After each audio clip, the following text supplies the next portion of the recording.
మాజీ కూడా చైర్మన్, పట్టభద్రుల అధ్యక్షులు, మా గ్రామ నివాసి అయినటువంటి మరి యాదవ్ రెడ్డి గారికి, ప్రభుత్వ వైపు మా ప్రియమైన అన్న చెన్నూరు శాసనసభ్యులు బాల్క సుమనన్న గారికి, మా కవి రచయిత, తెలంగాణ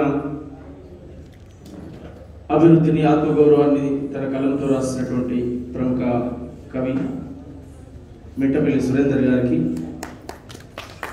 వేదిక మీద ఉన్నటువంటి పెద్దలకు, నాతో వచ్చిన కవులు, కళాకారులు, ముఖ్యంగా తుంగతుర్తి ప్రాంతానికి సంబంధించినటువంటి నా సహచరులు, నా స్నేహితులు, అది ఏజెండా అయినా ప్రజల అభివృద్ధి ఏజెండాగా నాతో పాటు పనిచేస్తున్నటువంటి నా మిత్రులు, నా మీద నమ్మకంతో మా అన్న ఏ నిర్ణయం తీసుకున్నా అందులో ఒక నిజాయితీ ఉంటుందని చెప్పి విశ్వసించి నాతో పాటు ప్రయాణంలో వస్తున్నటువంటి నా మిత్రులకు స్వాగతం తెలియజేస్తూ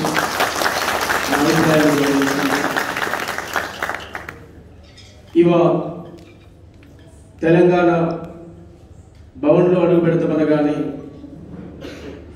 చాలా మంది చాలా రకాల మాటలు మాట్లాడారు. ఏకంగా పాటలు కూడా రాసి వీడియోలు చేసి పెట్టారు. చాలా సంతోషం. నా ద్వారా ఒక పని కలుపుతుందంటే, నా ద్వారా మీరు అభివృద్ధి అవుతురంటే, నా ద్వారా ఇంకా 4 పాటలు రాసి మీరు పాడుతురంటే నేను దాన్ని స్వాగతిస్తాను మిత్రమా. నాకు ఒక విజన్ ఉంది, నాకు ఒక లక్ష్యం ఉంది.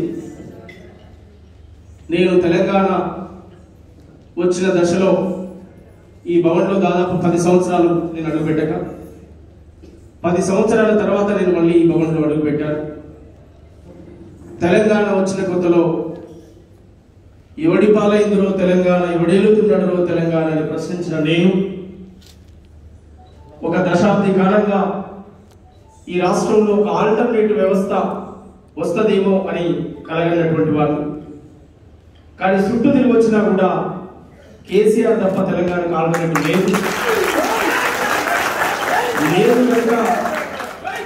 లేదు కనుక తెలంగాణ భవన్ నాకు కొత్త కాదు. నేనేదో పరాయి ఉండగా కిరాయి ఉండగా బయట ఉండాల్సినటువంటి కర్మ కూడా నాకు లేదు. నేను గలమిప్పి నేను పాట పాడి 16 సంవత్సరాలు తెలంగాణ ఉద్యమంలో పాల్గొన్నోని. నేను కొత్తోని కాదు.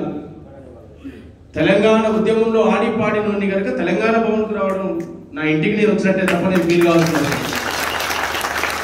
తర్వాత ఈ రాష్ట్రంలో ప్రతిపక్ష పాత్ర పోషించి ప్రజల పక్షాన నాయకత్వం వహించాల్సిన పార్టీలు అక్కడ ఫెయిల్ అయినాయి కనుక ఆల్టర్నేట్ ఏదో వస్తుందని కలగన్నాం. కానీ అది రానప్పుడు, ఇక్కడ ప్రజలకు అన్ని చేస్తున్నప్పుడు, నమ్మకంగా ప్రజలతో అభివృద్ధి ఫలాలు అందుతున్నప్పుడు, పాలమూరు వలసలాగినప్పుడు, నల్గొండ ఫ్లోరెసిస్ బాధపోయినప్పుడు, ఈ రాష్ట్రంలో ఉన్న పెండింగ్ ప్రాజెక్టులన్నీ పూర్తి అవుతున్నప్పుడు, ఒక అద్భుతమైనటువంటి కట్టడం కాళేశ్వరం లాంటి ప్రాజెక్టులు నిర్మాణమై చంద్రబాబు నాయుడు ప్రేట్లో 6 ఏళ్ళు 7 ఏళ్ళు కరువు కాలం వస్తే పశువులకు నీళ్లు లేని మా రాగి చెరువు ఇప్పటికి మత్తడి దునికి అలుగుపోస్తున్నది. ఎండాకాలం పాలమూరు రంగారెడ్డి అయిపోయింది. ఇట్లా ఇవన్నీ చూస్తున్నప్పుడు ఖచ్చితంగా ఒక ఆల్టర్నేట్ వ్యవస్థ జరుగుతున్నప్పుడు నేను పాట పాడి, నేను మాట్లాడి, అది కొంతమందికి ఎంటర్టైన్ గా కొంతమందికి ఉపయోగపడుతుండొచ్చు తప్ప రూపాయలు 3 పావుల వంతుకు పైగా కేసీఆర్ వెంటే ప్రజలు ఉన్నారు కనుక ఆ ప్రజల వద్దే కాపాడుకుండాలని చెప్పి నేను అనుకున్నాను తప్ప నా సాహిత్యము, నా పాట ఇది ఎవరికాల్చి దోసుకున్నది కాదు, దొంగిలించింది కాదు.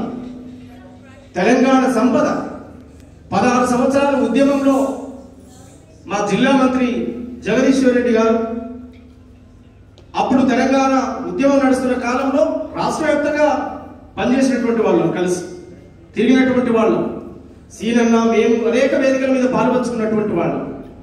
అందువల్ల తెలంగాణ వచ్చిన క్రమంలోనే మేము ఈ భవన్కు దూరమైనాం.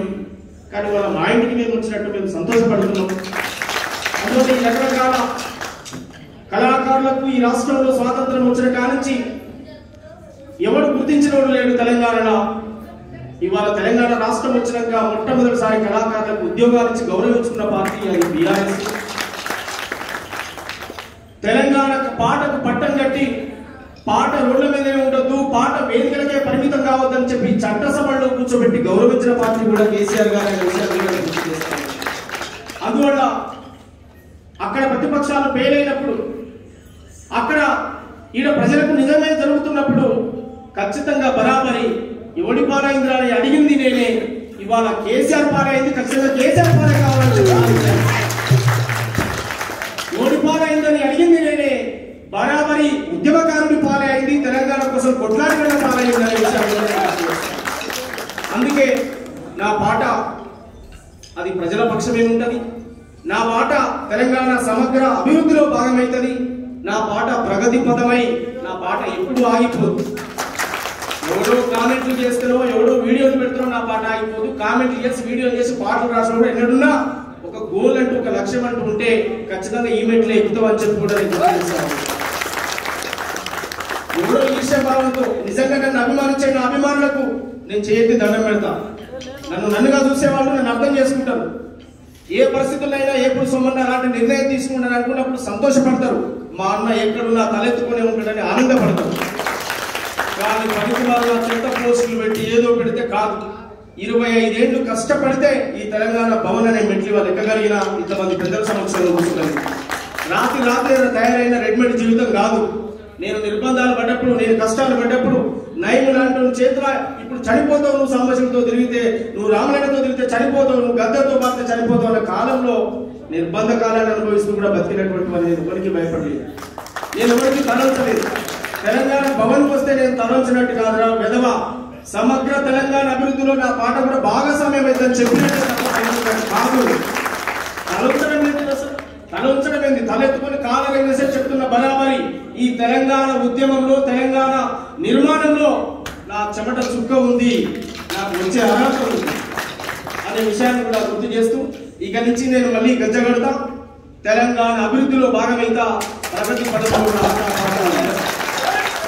నా మాట ఎప్పటికి కూడా కేసీఆర్ గారు పీడిత వర్గాల కోసం, పేద ప్రజల కోసం ఎట్లా ఆలోచిస్తున్నారో నా పాట ద్వారా పేద వర్గాలు చదువుకోవాలి, పేద వర్గాలు గొప్పగా ఎదగాలి, వచ్చే అభివృద్ధి ఫలాలను అందుకోవాలి, వాళ్ళు ఉన్నతమైన స్థానంలోకి పోవాలి.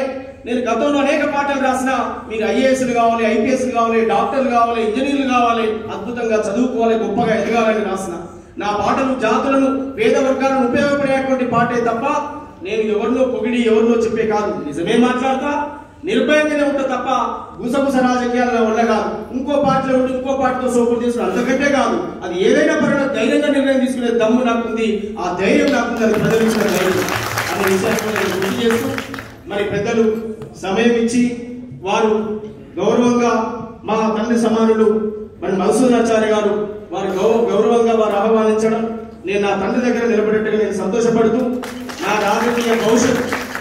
రాజకీయ భవిష్యత్తు ఒక పాటగాడిగా మాటగాడిగానే కాదు, అది నాయకుడిగానైనా గాయకుడినైనా ఎలా తయారు చేయాలన్నా అది కేసీఆర్ గారి చేతిలోనే నా జీవితాన్ని పెడుతూ, కేసీఆర్ గారి జీవితం నా జీవితంలో ఆయన చేతిలో పెడుతూ, ఆయన వారు ఏ డిసిషన్ తీసుకున్నా నేను దాన్ని కట్టుబడి భారత రాష్ట్ర సమితి దాని అభివృద్ధి కోసం ప్రభుత్వం తీసుకునే నిర్ణయాలకు కట్టుబడి ఖచ్చితంగా ఆ పార్టీ విధానాలకు కట్టుబడి బరాబరి పనిచేస్తా తప్ప ఇంకా దీంట్లో ఎలాంటి సందేహం లేదు. నేను తిరిగి వచ్చిన పార్టీలను కూడా మీరు చూసి అటర్ ఫెయిల్యూర్ అయ్యి అక్కడ ఆల్టర్నేటివ్ లేకనే ఒక ఆల్టర్నేటివ్ వ్యవస్థ కావాలని కోరుకున్నోని కేవలం మాట మాట్లాడు ఉండాలని కాదు, ఈ రాజ్యంలో భాగస్వామ్యం కావాలి, ఆ పాట అభివృద్ధి ఫలాల వైపు నడవాలని చెప్పి ఒక ఆకాంక్షతో ఉన్నటువంటి వారిని కనుక అట్లాంటి అవకాశాలు వచ్చినప్పుడు ఖచ్చితంగా వారు ఏ నిర్ణయం తీసుకున్నా నేను శిరసా వహిస్తా తప్ప ఏ రోజు కూడా నేను ధిక్కరించనని చెప్పి నేను తెలియజేస్తూ, మరి ఈ కార్యక్రమంలో పాల్గొని నాకు అవకాశం ఇచ్చినటువంటి మిత్రులకు నేను ధన్యవాదాలు తెలియజేస్తూ, ముఖ్యంగా 9 మండలాల 9 కాన్స్టిట్యూన్సీ నుంచి వచ్చినటువంటి మిత్రులు నా మీద గౌరవంతో పార్టీలో మేము కూడా జాయిన్ అవుతామన్నాను ఒక ఫోన్ కాల్ తో, మరి వాళ్ళే ఫోన్ చేసి నువ్వు ఎక్కడుంటే మేము అక్కడ ఉంటాం, నాకు ఇంకెక్కడన్నా అని చెప్పి వచ్చినటువంటి నా మిత్రులకు కూడా స్వాగతం తెలియజేస్తూ, శాలిగౌరారం మండలం, మద్దిరాల మండలం, తిరుమలగిరి మండలం, తుంగతుర్తి మండలం, అరవపల్లి మండలం, నాగారం మండలం, ఈ మండలాల నుంచి వచ్చినటువంటి నా సహచరులందరూ కూడా, మోత్కూరు, అడ్డగూడూరు మండలాల నుంచి వచ్చినటువంటి నా సహచరులకు కూడా నేను ఉద్యమ నమస్కారాలు తెలిసి గౌరవంగా మరి పెద్ద నుంచి అందరూ కూడా కండువ కప్పుకొని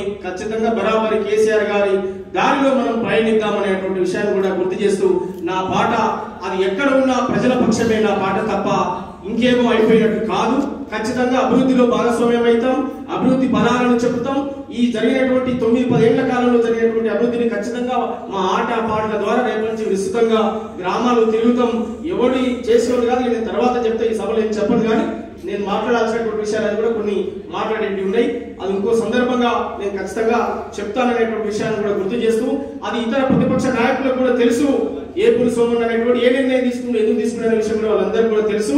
బరాబరి నిజాన్ని నిర్భయంగానే చెప్తాను కనుక ఖచ్చితంగా తెలంగాణ అభివృద్ధి పదంలో అభివృద్ధి పాట పాడతా, కేసీఆర్ పాట పాడతా, నేను మంది పాట ఏం పాడట్లేదు, నా ఇంటికి నేను వచ్చినా చెప్పి మరొకసారి గుర్తు చేస్తూ ఈ అవకాశం ఇచ్చిన మిత్రులకు నేను ధన్యవాదాలు తెలియజేస్తూ థ్యాంక్ యూ అన్న.